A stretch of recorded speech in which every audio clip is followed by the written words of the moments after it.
Les Postos, c'est désormais officiel. Paris frappe un grand coup. Gianluigi Donnarumma a signé officiellement au Paris Saint-Germain aujourd'hui. Quatrième gros coup, quatrième recrue pour le Paris Saint-Germain. Après Wijnaldum, Hakimi et Sergio Ramos, c'est Donnarumma qui s'engage avec le Paris Saint-Germain libre après avoir refusé les propositions pour prolonger avec l'AC Milan. Le gardien italien de 22 ans va en revanche coûter très cher en salaire et compte bien jouer une sérieuse concurrence à Keylor Navas, à moins qu'il ne soit prêté dans la foulée. Le mercato démarre très fort pour Paris. Habitué à réaliser des transferts onéreux ces dernières années, le club parisien a cette fois-ci ciblé des joueurs libres de tout contrat. C'est sans doute l'air du temps qui veut ça, même si les mastodontes économiques sont touchés. Wijnaldum, 30 ans, qui a débarqué à Paris après avoir terminé son bail du côté des Reds de Liverpool. Hakimi, transféré depuis l'Inter pour 60 millions d'euros. Ramos, libre après la fin de son aventure au Real, et Donnarumma, lui aussi, pose ses valises dans la capitale française. Ça vient d'être officiel. Le communiqué du Paris Saint-Germain, le PSG est heureux d'annoncer l'arrivée dans son effectif de Gianluigi Donnarumma, le gardien de but italien, a signé un contrat de 5 ans et est lié au club jusqu'au 30 juin 2026, dévoile à l'instant le communiqué du Paris Saint-Germain sur son site officiel. Voilà un nouveau renfort de choix avant d'aborder une saison très compliquée, une saison déjà de reconquête du titre après l'avoir perdu la saison dernière. C'est un gros coup pour Leonardo, lequel est très discuté en interne.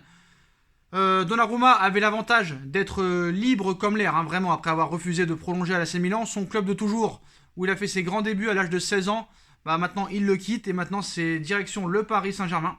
Donc voilà. Donc maintenant on a deux mastodontes au niveau des gardiens de but. Tu pouvais pas passer à côté. Si jamais Paris était passé à côté, Leonardo se serait pris tous les insultes possibles. Donc maintenant, qu'est-ce que nous dit Donnarumma ? Je suis très heureux de faire partie de ce grand club qu'est le Paris Saint-Germain. Je me sens prêt à relever ce nouveau défi et continuer à grandir ici. Avec Paris, je veux gagner autant que possible et donner de la joie aux supporters, a-t-il déclaré au site du Paris Saint-Germain. Je pense qu'on ne se rend pas compte. Qu'est-ce qu'est en train de faire Leonardo ? Donnarumma gratuit, champion d'Europe. L'un peut-être des futurs grands espoirs et meilleurs gardiens du monde. Wijnaldum, milieu de terrain avec un palmarès incroyable, expérimenté pour 0 €. Sergio Ramos, l'un des meilleurs défenseurs centrales de l'histoire, qui a encore quelques années devant lui, exceptionnel, 0 €. Hakimi pour 60 millions d'euros.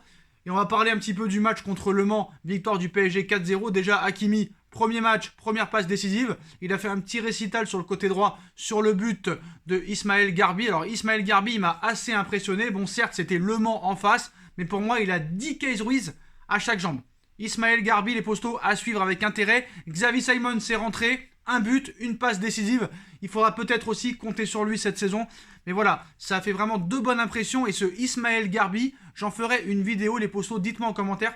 Parce que je pense qu'il a réellement un potentiel énorme et peut-être une place à se faire dans le futur du Paris Saint-Germain, les Postos. Donc voilà, c'est fait pour Donnarumma. Et surtout, après cette signature, Leonardo s'est arrêté quelques secondes devant les journalistes. La question lui a été posée, est-ce que vous êtes content du mercato ? Léo a répondu, je suis toujours content. Le journaliste a répliqué, est-ce qu'il y aura d'autres renforts à venir ? Il a dit, on verra, on verra, on verra. Donc on verra, ça veut dire oui les Postos. Et on enchaîne avec les autres pistes. Le dossier Lionel Messi, les Postos. Alors apparemment, bon, on dit ça depuis un mois, mais Messi aura finalement eu la peau d'Antoine Griezmann, le soi-disant meilleur joueur de l'histoire du football, va apparemment prolonger avec le FC Barcelone. On parle d'un contrat de 5 ans, 2 ans au Barça, et après il filerait en MLS à l'Inter Miami, le club de David Beckham. Il aurait accepté, j'ai bien dit il aurait accepté parce que c'est toujours pas officiel, il faudra la vente de Griezmann, on en parlera dans quelques secondes. Lionel Messi aurait accepté de diviser son salaire par 2. D'accord. Pour l'instant, toujours pas d'officialisation. Moi, je comprends pas un petit peu le projet de Léo Messi. C'est un petit peu contradictoire. Il avait dit qu'il voulait un projet sportif. Le projet sportif est inexistant. On a vu l'année dernière, le Barça a fait une terrible erreur en vendant Luis Suarez à l'Atlético Madrid, en le laissant partir pour 2 ou 3 millions d'euros. Un an plus tard, Luis Suarez avec l'Atlético Madrid, c'est 21 buts et champion d'Espagne. Le Barça peut pleurer. Et apparemment, peut-être que ça va se poursuivre avec Antoine Griezmann. Le Barça étant pour parler avancé avec l'Atlético Madrid. Et l'échange entre Griezmann et Saul Niguez pourrait intervenir dans les prochains jours. Donc, moi, je comprends pas. Donc, le clan Griezmann a réagi à la rumeur d'un retour à l'Atlético Madrid. Si le Barça veut vraiment se séparer d'Antoine, ils nous le feront savoir. Pour le moment, nous n'avons aucune réflexion à avoir là-dessus, étant donné que le club nous a rien dit. Donc, le Barça, il file à Griezmann un concurrent direct. Il file Griezmann à un concurrent direct pour un milieu qui, bon, Saul Niguez, franchement, si tu l'as gratuitement, tu dis pas non. Voilà, c'est un joueur qui a certaines qualités, mais depuis un an, il est un petit peu en dessous. Le Barça récupère Saul Niguez et laisse partir Antoine Griezmann, qu'il a acheté 120 millions d'euros. À part économiser sur le salaire, je vois pas où est vraiment la plus-value. Est-ce que le Barça est prêt à tout réellement pour Messi, jusqu'à s'affaiblir?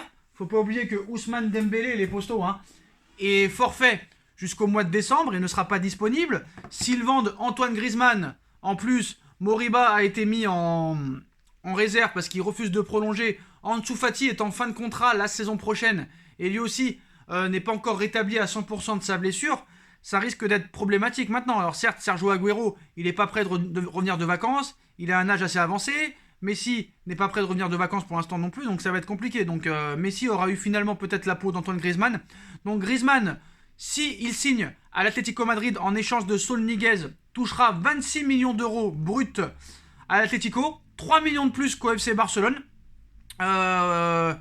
Lui, Saul Niguez au Barça aura un salaire de 6 millions d'euros net par an à Barcelone. Griezmann touchera 26 millions d'euros à l'Atlético. Saul, lui, aura un salaire beaucoup moindre que celui de Griezmann. Donc le Barça va économiser le gros salaire de Griezmann. Est-ce que ça peut potentiellement lui permettre de prolonger Messi? Sûrement. Mais quoi qu'il en soit, dans ce dossier, c'est très simple. Messi continuera avec le Barça si Griezmann s'en va.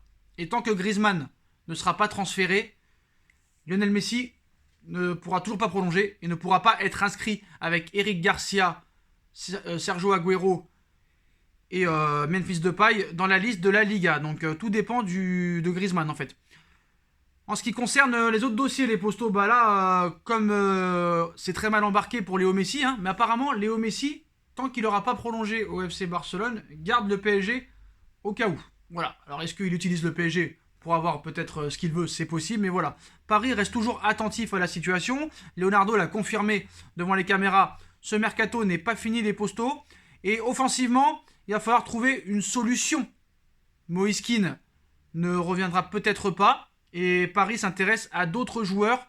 Et la Gazzetta dello Sport assure aujourd'hui que le Paris Saint-Germain est venu aux nouvelles pour Lorenzo Insigne, fraîchement champion d'Europe avec la Squadra Azzurra, qui ne dispose que d'un an de contrat maintenant. Il ne reste plus qu'un an pour lui. Il sera libre en 2022. Et vous connaissez Aurelio De Laurentiis, très dur en affaires. Il ne le laissera pas partir libre l'été prochain.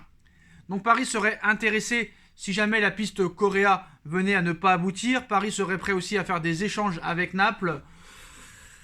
Pourquoi pas Lorenzo Insigne. Moi je pense que c'est un joueur qui peut vraiment beaucoup apporter.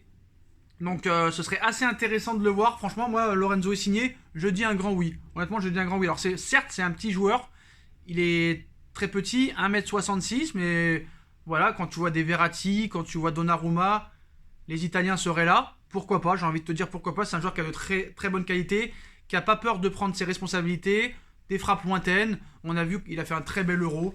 Donc moi, je t'aurais dit Lorenzo, pourquoi pas. Donc c'est un dossier qui est suivi de très près par Leonardo Leposto. En ce qui concerne les autres dossiers, Théo Hernandez. Alors là, c'est assez intéressant. Sur Hernandez, Paris a fait une première offre de 40 millions d'euros. L'AC Milan l'a refusé directement. Paris serait prêt à faire une offre supérieure à 45 millions d'euros, plus Rafinha. Le Milan est très intéressé par Rafinha. Il pourrait y avoir un accord, mais les négociations vont être très dures et très compliquées. Il va falloir des arguments de poids au Paris Saint-Germain pour pouvoir convaincre l'AC Milan de le laisser partir. On a vu que Paris a réussi avec Hakimi, on peut réussir avec Théo Hernandez. Donc l'AC Milan demande 80 millions d'euros. Paris ne dépensera pas plus de 50 dans ce dossier et pourrait proposer un joueur en plus de ça. Le dossier Paul Pogba, les postos. Le dossier Paul Pogba va s'accélérer en début de semaine prochaine à ses retours de vacances. Paul Pogba veut venir au Paris Saint-Germain. Manchester veut le garder, mais ne le forcera pas et n'ira pas au clash avec lui. Si jamais réellement Paul Pogba veut quitter Manchester United, Paul Pogba, Manchester sera en négociation avec le Paris Saint-Germain, qui est apparemment le seul club intéressé réellement. La Juve n'a pas vraiment les moyens de s'offrir Paul Pogba. Ronaldo va sûrement rester un an de plus.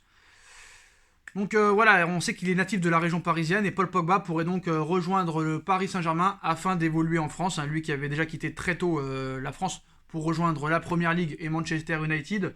Donc c'est vrai que si Pogba arriverait, tu vois un petit peu le personnage. Tu vois que c'est un gars, t'es éliminé en 8ème de finale, il peut se retrouver en boîte le soir même à faire la fête. T'es éliminé de l'Euro, il fait la fête le lendemain avec sa copine dans la bagnole. Mais voilà, le dossier quand même avance bien. Paris est assez optimiste sur ce dossier. Il faut juste maintenant avoir la position très claire de Paul Pogba envers Manchester United. Et si Manchester United n'arrive pas à le convaincre de prolonger, c'est sûr et certain que Paul Pogba débarquera au Paris Saint-Germain. En tout cas, il y aura de très grandes chances. Alors, ça s'active en coulisses pour Layvin Kurzawa qui pourrait rejoindre Galatasaray. Ça négocie aussi le salaire.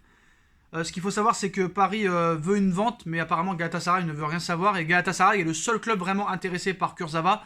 Donc Paris essaie de négocier un prêt avec option d'achat. Alphonse Areola va rejoindre West Ham, là aussi en prêt avec option d'achat obligatoire cette fois. Donc ça avance bien du côté des ventes.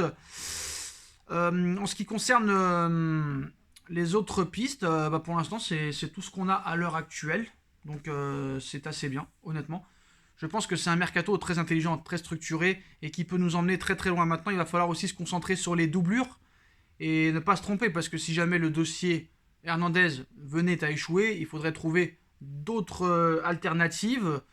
Donc, on parle de Guerrero, on parle de Lucas Digne. Est-ce qu'il y a d'autres joueurs qui seraient intéressants à ce poste-là? Il faudra aussi trouver une bonne doublure à Hakimi. Pour moi, Colin Dagba en doublure, ça peut servir, mais si jamais Hakimi venait à se blesser en Ligue des Champions, Colin Dagba, c'est chaud. Surtout que Hakimi, il ne faut pas oublier qu'il va participer à la Coupe d'Afrique des Nations en janvier prochain. Nasser Al-Khelaifi réagit à la signature de Gianluigi Donnarumma. Nous sommes heureux d'accueillir Donnarumma au Paris Saint-Germain. Nous le félicitons pour sa victoire à l'Euro 2020 et son titre de meilleur joueur de la compétition. Je sais que Gigi recevra un accueil chaleureux de la part de tout le monde au club, y compris de ses coéquipiers, de notre staff et de tous les supporters parisiens, a-t-il déclaré sur le site officiel Les Postaux. Donc voilà, c'est la 4e recrue officielle. Ça va pas s'arrêter là. Voilà, donc les pistes Correa sont chaudes, la piste Pogba va continuer, la piste Théo Hernandez est réactivée. Dites-moi en commentaire ce que vous en pensez, Les Postaux. Je compte sur vous pour bombarder la barre de like. On like, on partage, on commente, on s'abonne, on active la petite cloche pour être tenu au courant des vidéos qui vont sortir. On me rejoint sur ma nouvelle chaîne, SB Foot News, le lien est en bas en description. La cagnotte PayPal aussi est disponible en lien en description. Merci à tous ceux qui ont participé. Et nous, on se retrouve très très vite pour de nouvelles infos. Restez branchés à la première très grosse info. Nous serons présents. Numéro 50 derrière le maillot pour Gianluigi Donnarumma au Paris Saint-Germain. C'est une information officielle. Tchuss.